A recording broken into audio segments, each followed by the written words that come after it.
Miara-patsika rehetra amin'ny anaran'i Jesosy lay tompon'izao rehetra izao. Ny zavatra rehetra miara miasa, hahaso izay tia an'Andriamanitra. Izay indray havana ny lohatenin'ity video manaraka ity. Tenin'Andriamanitra izay voasoratra any amin'ny Romana toko 9, andininy 7 izay lohateny izay. Ary tena fampahirezana lehibe ho antsika kristianina io. Satria io teny io dia maneho fa ninona mitrango eo amin'ny fiainanao, na soa na ratsy. Dia tadidio fa tsy tokony hampataitaitra anao zany, fa azon'Andriamanitra ampiasainy io hahasoa anao. Zay ny dikany. Ary izany androany dia hiresaka amintsika tantaran'olona vitsivitsy ao amin'ny Baiboly izay ahafahana manaporofo ny fahamarinana izany tenin'Andriamanitra izany. Ohatra, ny tantaran'i Josefa izay voasoratra any amin'ny Genesisy. I Josefa dia zanaka faraka ambin'ny folon'i Jakoba, ary tena tiany Jakoba mihitsy izy. Kanefa dia izao ny alonan'ireo rahalahin'ireo izy, ary dia nataon'ny rahalahiny mihitsy izay fomba hieliminena azy, hisoparana ny diany. Dia inona no nitranga? Namidindry zareo ho andevo tany Egypte izy. Amin'ny maha-olombelona zany dia ohatrany hoe tena hoe simba ny fiainan'i Josefa, potika, tsy misy tsony ny aminy. Kanefa dia izao rehefa tonga tany Egypte izy, nilasa trany amin'ny tranomaizina mihitsy aza. Fa ny zavatra nitranga dia kay reny zavatra rehetrarehetra reny efa ao anatin'ny planin'Andriamanitra daholo koa. Ary dia tonga Prime Ministre Egypte izy. Ary dia izao ry havana, rehefa niona tamin'ireo rahalahiny amin'izay Josefa, efa Prime Ministre izy amin'io, ireo rahalahiny izay nivarotra azy tonga hitady sakafo tany Egypte. Dia izao ny nambarany amin'ny andininy 20 manao hoe: Hianareo hoy izy no nisaina nisy ratsy fa Andriamanitra kosa nisaina izany ho soa. Zany hoe ilay programanareo sy ilay fikasanareo sy ilay sabotazy nataonareo iny mihitsy ny nampiasain'Andriamanitra hanasoavana. Zay ny dikany. Ary zay mahatokana amin'ny teny antsika aza taitaitra ianao rehefa miaraka amin'Andriamanitra, fa ny zavatra rehetra dia miara miasa hahasoa izay tia an'Andriamanitra. Ny faharoa koa dia ny tantaran'i Davida.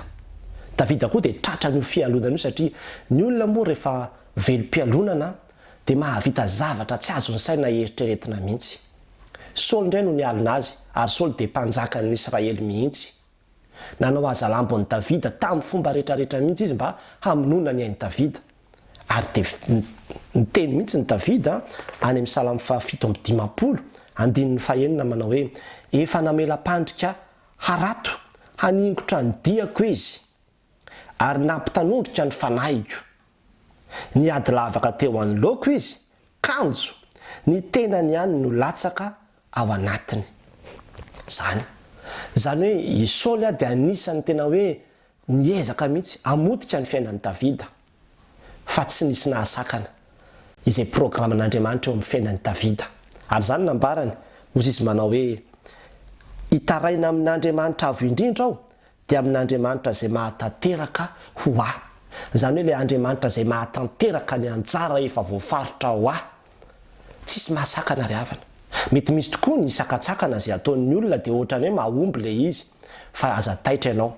Raha midy ny varavarana anankiray dia tadidio fa mety iny mihitsy ny programan'Andriamanitra ampitonga anao hiditra amina varavarana anankiray izay tsara lavitra noho ny varavarana izay nidinireo olona teo reo, ary ho gaga reo olona reo avy eo manao hoe: ohatray, nanidy an'ity tsika fa nosokafan'Andriamanitra ndry ho an'ity olona ity. Ary zany n'Andriamanitra izay ivavahantsika, mahay mamadika ny zavatra rehetra izy mba hahatonga zany hiara-iasa hahasoa anao. Ary raha mijery tsika ny tantaran'i Jesosy Kristy dia tena mazava be zany. Ny devoly sy ireo olona nankahala azy, ny fariseusy ny mpanoradalana dia tena nieritreritra mihitsy hoe ny fahafatesan'io rangahy io no ampitsahatra n'ity mouvement ity, fa dia natao ny fomba rehetra hamonoana azy. Dia tena tanteraka tokoa, maty teo ambony azo fijaliana tokoa Jesosy Kristy. Nieritreritra reo hoe zay zany fa milamina amin'izay tsika, fa tsisy manakorotandrotana intsony, fa atsika amin'izay ny fahefana. Kanjo, iny fahafatesany indrindra mihitsy no nataon'Andriamanitra fitaovana hamotehana ny fahotana sy ny faharatsiana rehetra, dia teo ambony azo fijaliana no nandreseny indray ny fahavalo, dia ny fahafatesana sy ny devoly sy ny miaramilana zany. Zany ry havana ny asan'Andriamanitra. Zany ny asan'Andriamanitra, mahay mamadika ny zavatra rehetra izy. Mety misy olona manao ratsy ianao, ary mety hoe ohatrany mahomby ny tetikadiny, satria mety tena mikatso ianao amin'izao fotoana izao. tafajanony ianao tsy miroso ianao amin'izao fotoana izao fa ohatrany hoe miazoazo mihitsy satria manao ratsy ianao le olona fa izao aza taitra fa ny zavatra rehetra dia miara-miasa hahaso zay tian'Andriamanitra.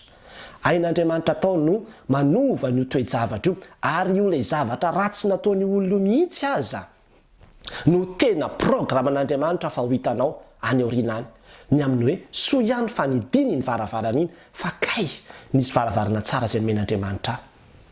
Mety misaraka amin'ny olo tianao ianao amin'izao ora sy minitra izao ary hitanao ty vidéo ty ao anatin'ny alahelo sy ny ranomaso ianao hoe lasa izy tena nandao ahy izy tena namitaka izy nanitsakitsaka izy natakalo ny olo-kafa nefa ianao efa nanantena mihitsy hoe aharitra ny anareo dia tena anatin'ny ranomaso ianao fa zao raiso ny tenin'Andriamanitra ny Romana toko 5:20 ny zavatra rehetra dia miara-miasa hahaso izay tian'Andriamanitra.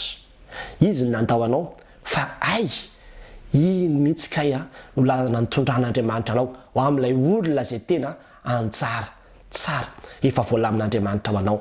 Raha mino ianao dia ho hitanao ny voninahitr'Andriamanitra ny miaraka amin'Andriamanitra mety izy tokoa ny fahoriana sy ny sedra sy ny zavatra samihafa fô izy manao hoe matoky izao efa naharesy zao tontolo izao. Eo foana Andriamanitra mahita ny lalana izoranao izy fantany ny sakatsakana samihafa izay manoloana ny dianao io ary hitany tsara daholo ny zavatra rehetra fa Andriamanitra tompony tantara io ry havana ary rehefa miaso tsisy mahasakana fa rehefa tonga ny fotoana hiasan'Andriamanitra dia tadidio fa manokatra varavarana izy zay tsy misy maharindrina ary eo no ahitanao hoe ay tena tsara lavitra no nomanin'Andriamanitra ao ahy dia aza taitaitra mihitsy fa rehefa midy iny dia avelao hidy any aloha fa ozy izy ianao manao hoe ny zavatra rehetra dia miara-miasa hahaso zay tian'Andriamanitra eny fa na dia ny fahafatesana aza na dia ny fahoriana farany lalina aza na dia ny hoe voaroaka tamin'ny asanao azy ianao aminatin'izany mety hoe tena asa mety tena nangalatra mihitsy ianao dia voaroaka na koa hoe nendrikendrehana fotsiny ianao dia voaroaka dia tadidio fa azon'Andriamanitra ampiasana daholo izany rehetrarehetra zany hahasoa anao hanomezany hananarany ianao hanitsiny ny dianao hahatongavanao amin'ny programan'Andriamanitra zay tsara lavitra fa dia zao matoky ny tompo apetrao amin'ny fotsiny fiainanao dia meteza hifikitra aminy fa aza miala aminy mihitsy fa ho hitanao averiko ihany fa ny zavatra rehetra dia miara-miasa hahasoa izay tian'Andriamanitra tsara Andriamanitra ary mahery izy zay mialoka aminy tsy avelany angahy ho an'Andriamanitra ny voninahitra. Amen.